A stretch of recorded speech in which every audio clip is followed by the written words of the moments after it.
All right. Oh, hello. Welcome, welcome. Welcome, Joy. And I'm happy to have you here. I'm so glad you joined me today. And I think we might have a few more showing up as well. So they'll just jump in when they get here. So first of all, I guess we're talking about virtual today. And this is something, okay, to be completely honest, I used to teach classes in person and I loved it. And I thought that was the best thing ever. To be very honest, I really did. I believed that you couldn't really develop a relationship through a screen and you couldn't get to know people. I believed that really it was the best way for people to interact. Now, that said, I do believe that we do need in-person interactions in our lives. We can't just sit in our home and do everything on screens. That's definitely not what I'm talking about today. But there is an advantage to education through the screens. And I want to share that today because I have been converted.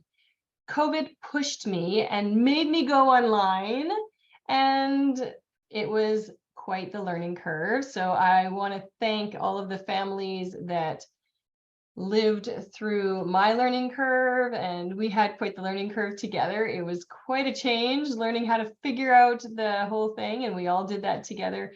And that's something that, the whole world really did, or much of the world did when COVID happened. So we learned how to do things online. So I will say, though, that right away I started to see some advantages, and some things really surprised me that I saw. So that's what I want to share with you today. So I'm going to start right away. If you have any questions, please feel free to pop them in the chat. But I would love to be able to share more with you today about why I think virtual classes have a distinct advantage in many ways over in-person classes. So that's what I'm going to share with you today. So let's just start by opening up my camera because we don't need to see that picture the whole time. So first of all, virtual classes do something that in-person classes can't do, and they connect people from a distance. So I spent years trying to find the right community for my children to grow up in that had friends for each of them. So they were so different, and they didn't necessarily need the same kinds of things.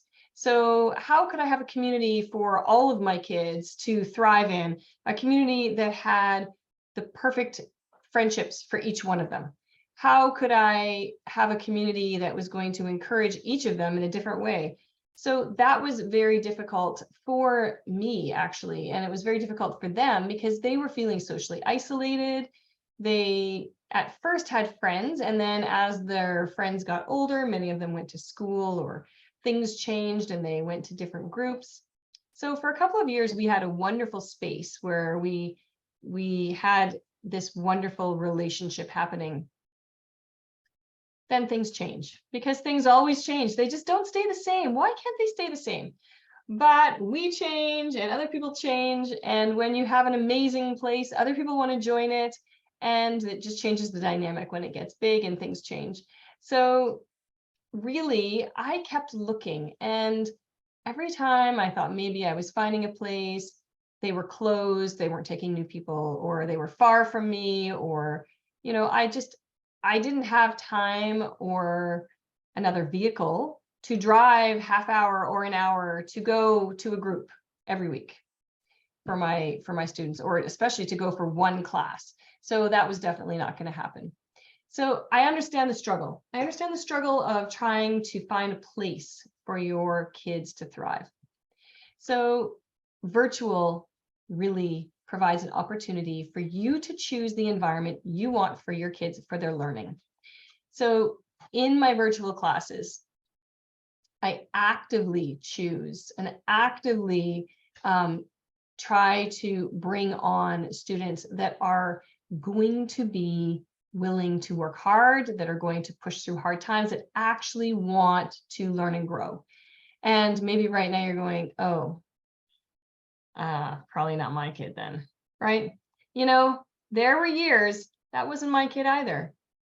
And I get it. I get it. That is why I do the one-on-one vision call before the class starts, to help the student prepare for that kind of environment, to show them that this is what is good for them and what is going to help them to reach their goals and make a difference in their lives, to help them get on board. So a virtual class does a few things. So a virtual class, first of all, provides a community of your choosing. So it provides, you know, an academic community in an area of expertise that you might not be able to find in your local neighborhood or anywhere near you. A virtual class provides interaction with people who are different, people who don't live in the same neighborhood, in the same city, in the same state or province, even in the same country. I have students in my classes, and it has shocked me the friendships that have built. You think that a screen in between is going to stop kids, but really it doesn't. What I actually found is in my in-person classes, I would have little groups forming all over. There'd be this couple that stay over there and talk, and this couple that stay over there and talk. You can't get away with that in a virtual class. Everybody is one class. It really is an all-inclusive environment. Everybody is part of the conversation. I don't allow chats between people in my class. It's all public. So everything is out where everyone is a part of the conversation. This makes nobody left out. This makes everybody a part of the group. And it also means that sometimes our students are forced to kind of get to know people that they otherwise wouldn't get to know. And that's really important, because when we start to see, excuse me, when we start to only choose friends or peers who are very much like us, okay? The ones that we're most comfortable with, right? You know, we automatically gravitate towards certain people, and that's absolutely normal. There's nothing wrong with that. But if we only are around those people, then we start to see other people as different or outsiders, as, you know, less valuable, as maybe not the same as us or as good as us. And it makes it easier for us to believe that they just aren't part of us. So we see this all the time in media that is trying to divide groups, right? When we have echo chambers and people just talk to people who believe the same as them, and then all of a sudden they can believe the most horrific things about people who are outside of their group. So it's really, really important that students be able to be exposed to different people, different cultures, different ideas. And, you know, I used to think that Canadians and Americans were pretty much the same. I mean, really, I mean, how different can we be? Wow, we are different. You know, we have different ideas. We look at the world in a different way. And that's a good thing. It's a good thing to be around people who see the world in just a little bit different light than we do. Now, on the other hand, from that, this learning environment allows for a particularly supportive Christian worldview environment. So I'm not talking about an environment where everybody is accepted. I'm talking about an environment where Christianity is the norm, an environment where you don't have to feel awkward or wonder what other people are thinking. Everyone in our community, it is expected that they hold a Christian worldview. That is our basic assumption, that you hold a Christian worldview, so that you believe that there is a God, you believe that Jesus is God's son, you believe that Jesus died for our sins, all of those things. That is expected in the language arts curriculum with Discern to Learn. So when you have a group like that, all of a sudden that becomes normal, it becomes acceptable, it becomes something you don't have to like fight all of the time. It's such a relief to be in an environment where you are with people who are just going to support you. So it's really important for students to feel that. And in our society, they rarely get that. Where do we have a place that it's actually, acceptable to be Christian? It is in Canada, it's just not acceptable. It's not allowed, it's not encouraged in any way. It's not seen as an acceptable alternative, even. So to be in an environment where it's just normal, that makes all the difference. That makes all the difference, so that they can fortify their own worldview. They can ask questions, they can dig in deep and ask themselves the hard questions. And they know that other people around them are doing the same thing. And that's okay. It's okay that we're asking hard questions. This virtual environment also allows for students to make close friends outside the classroom. And yes, they will probably see them virtually. I have a couple of boys or young men in my high school class that are playing chess online together. I have 3 young ladies in my fiction class that have started like a fiction writing group, and they do that outside of class. Now the class is finished and they're going to continue. It started with letters and cards and little crafts in the mail, and now they meet on a regular basis and they share their writing together and they help each other with their writing. This is the kind of community that is built when you have a group of like-minded, hardworking, dedicated students all together. They find accountability. They find people like them. And that's so hard to find when we're just looking in our local area. So those are a couple reasons that I really, really like virtual. The other piece of virtual is that I wanted to point out is that virtual classes are completely different from video classes. So often they're used interchangeably, and it is really not the same thing. A video class where you watch a video and you do some work, and you watch a video and you write a test, that's not a virtual class. In a virtual class, we are able to have conversations with peers like us. Your student is having a conversation with other young people. And I know that we homeschool so that we can socialize our own children. I understand that completely. However, there is an age at which peer interaction becomes vital for our young people.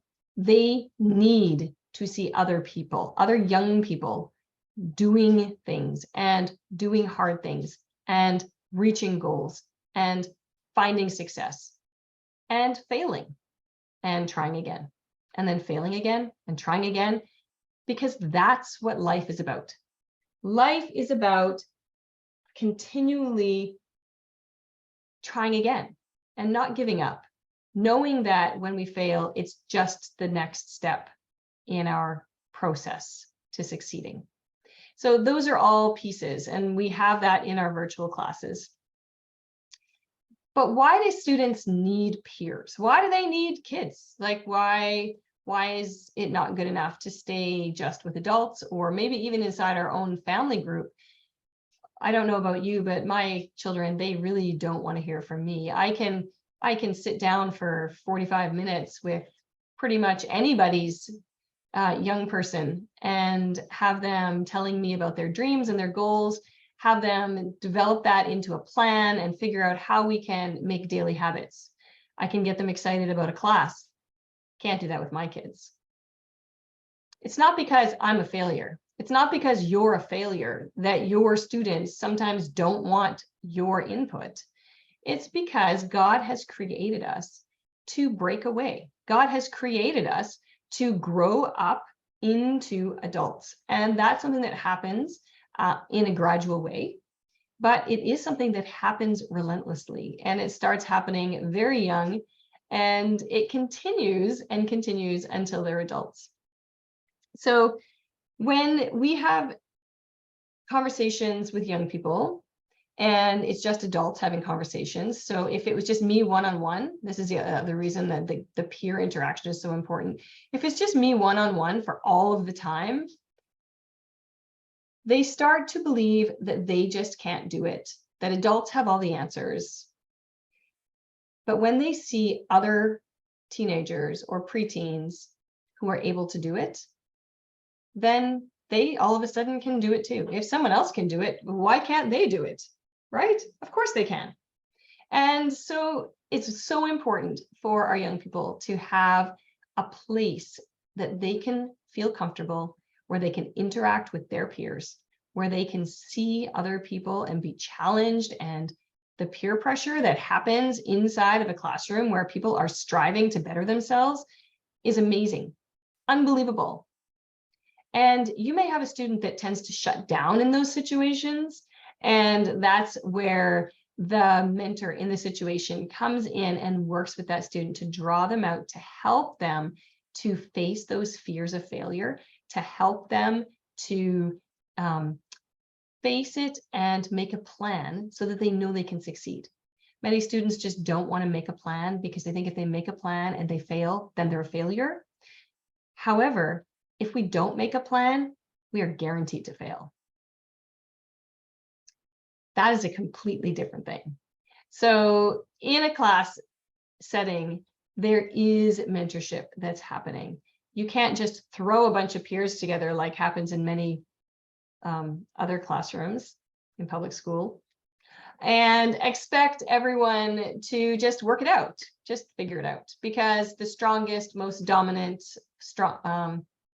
meanest person wins, and maybe they don't learn the skills to discuss difficult things, and they don't learn the skills to ask questions and to learn someone else's opinion, to find out why someone believes something.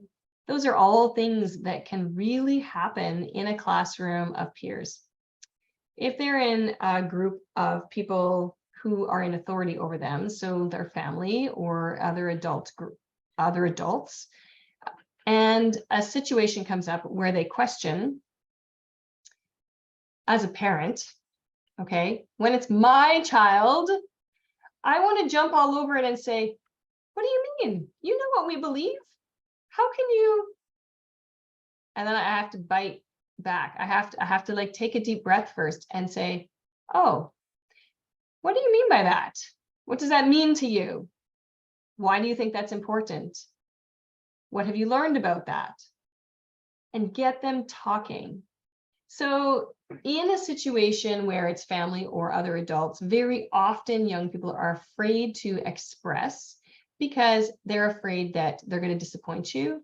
They're afraid that they're not going to be heard. And, you know, part of that is just fear. Even if you are the perfect parent, and none of us are perfect parents, even if you are the perfect parent and you are so good at communicating and you're so good at not being authoritarian in these situations, but getting them to talk and getting them to express themselves, it is still something that young people are afraid of. They're afraid that, well, they don't want to disappoint. They don't want you to know that they're struggling. So think back to when you were a teenager. And what would you tell your parents and what did you not tell your parents? And absolutely in virtual classes, students are not like opening up and telling all. Absolutely not.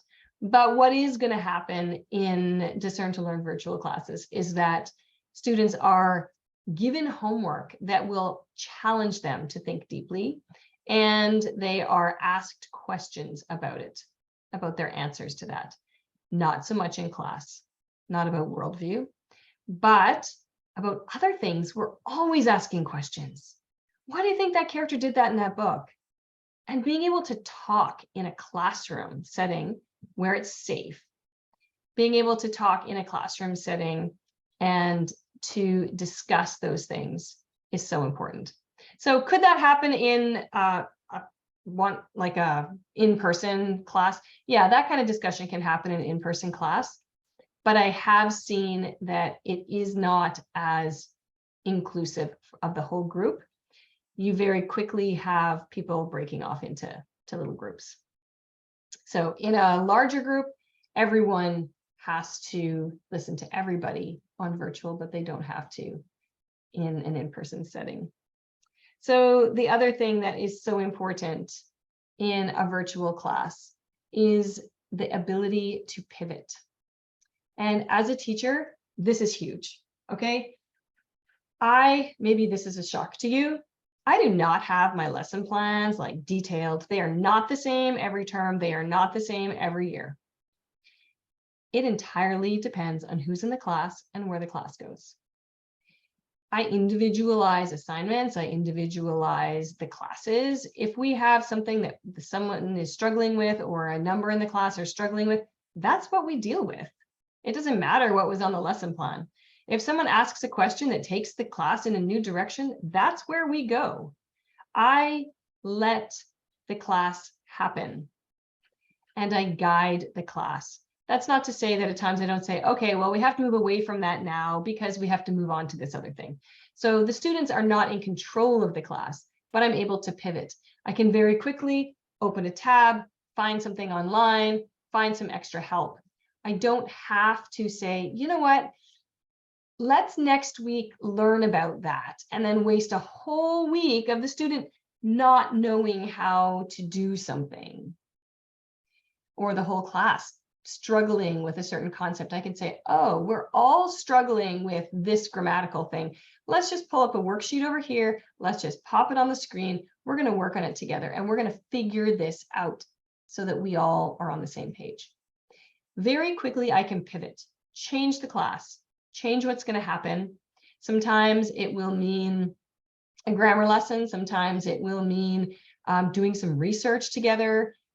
You can't just research together in an in-person class, but man, it is so easy on virtual.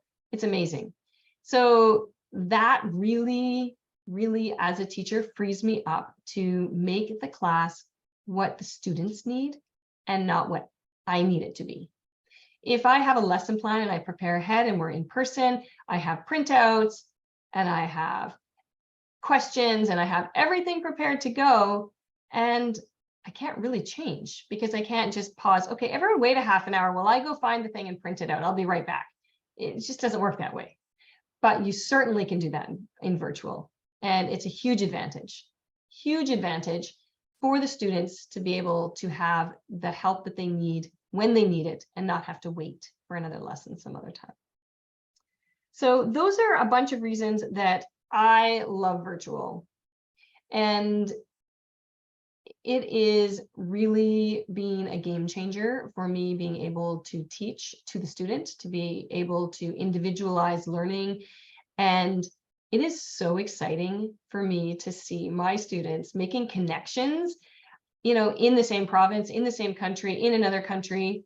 And I am so excited whenever students find like-minded people to challenge them. And it's so hard in our own community, close to home. Like, who has time to drive a half an hour each way to sit and wait at an hour class for that student? Oh, but you have a whole bunch of, you have more than one child. So now you have to do that for a bunch of students. And so the running is just a time waster. It's a life waster. And really, we can do so much more with that time. So if you have any questions, please do pop it in the chat. I would love to hear what you think. Even if you have something that you disagree with, I would love to hear it so that I can answer. Maybe it's something I haven't thought about. It's possible. There are lots of things I haven't thought about, and I would love to know your thoughts. So welcome to Chris and to Joy. I appreciate you being here today. And for anyone who comes after and watches the recording, I really appreciate you being here and checking out. So I hope that you've learned a little bit about virtual classes, and they're not quite so scary. You may have noticed on my page recently some information about virtual, some myths about virtual, that people believe that it's too hard. Well, a lot of parents find it difficult. but generally speaking, the students don't have any trouble with it at all. So once the parent allows the student just to figure it out, it's really not a problem. And in my vision conference with the student at the beginning of the class, we do all that. We set everything up. So it's all set up for them, and they do a practice assignment, handing it in during our call so that they get to work through that and they know how that works. It's a very straightforward platform and it's all set up fairly easily. Okay, so quick recap. Virtual is amazing. Virtual classes are a boon for teachers and students everywhere. And as much as I didn't want to be online, I am so glad that COVID pushed me there. Virtual allows students to find their community, even though they don't live near each other. Virtual allows students to make friends cross-culturally or outside their area. So from city to country, from province to province, state to state, Canada to the US. And it is so important to get to know people that are different from us.